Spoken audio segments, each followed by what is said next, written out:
nama saya Febriania Linsa dari kelas 11 GP. Di sini saya akan menjelaskan tugas dari kelompok kami, yaitu tugas topografi. Guru pengajar topografi kami adalah Pak Andreas Albertoir. Sebelum saya masuk ke tugas, saya akan menjelaskan tujuan pembelajaran kami. Yang pertama adalah memahami jenis-jenis alat, yang kedua adalah memahami bagian-bagian alat, dan yang ketiga adalah dapat menggunakan alat tersebut. Baiklah, saya akan masuk ke tugas presentasi saya.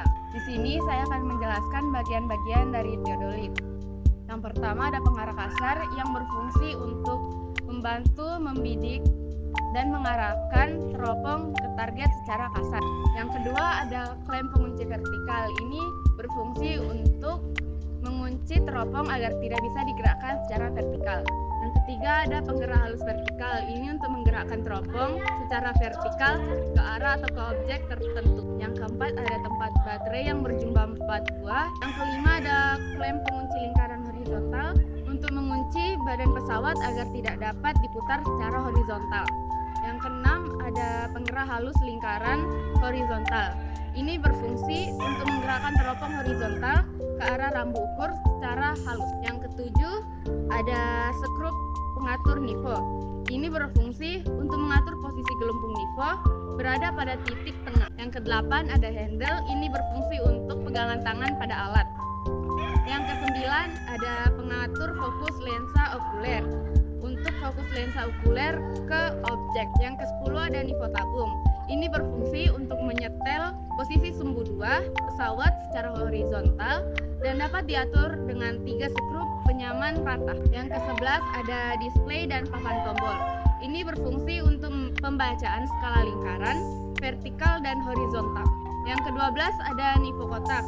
Ini berfungsi untuk menyetel posisi sumbu 1 berada pada posisi vertikal. Yang ke-13 ada plat dasar. Ini untuk bertumpuhnya pesawat teodolit. Yang ke-14 ada lensa verticalizing untuk melihat dan memosisikan sumbu 1 berimpitan dengan titik berdiri pesawat atau titik tertentu di bumi.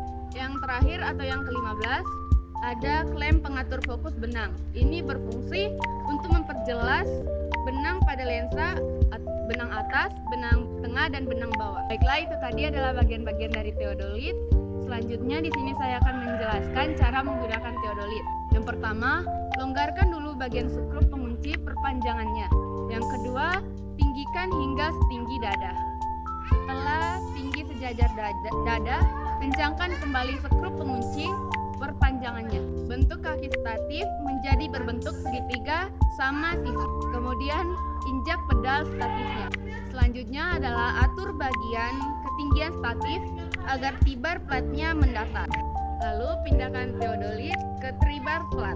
Langkah selanjutnya adalah kuatkan skrup pengunci centering yang ada di teodolit. Selanjutnya atur bagian nifo kotak agar bagian sumbu pertama bisa berdiri tegak atau vertikal agar dilakukan dengan cara menggerakkan bagian skrup pendatar yang ada di 3 sisi alat ukur secara beraturan.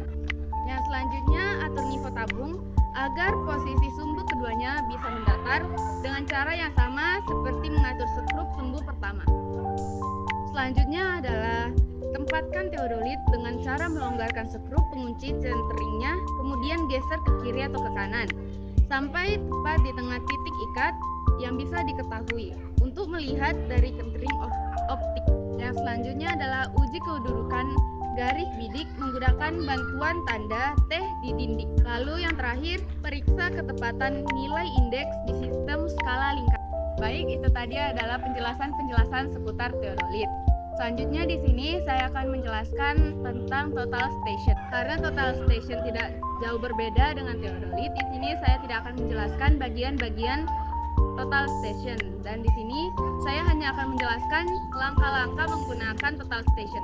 Cara settingan alat total station adalah yang pertama, lakukan centering alat dengan cara seperti centering pada prisma. Yang kedua, untuk centering nifo tabung dilakukan dengan menggunakan menu centering pada TS. Yang ketiga adalah untuk melakukan centering nifo tabung, maka nyalakan terlebih dahulu TS dengan cara menekan tombol on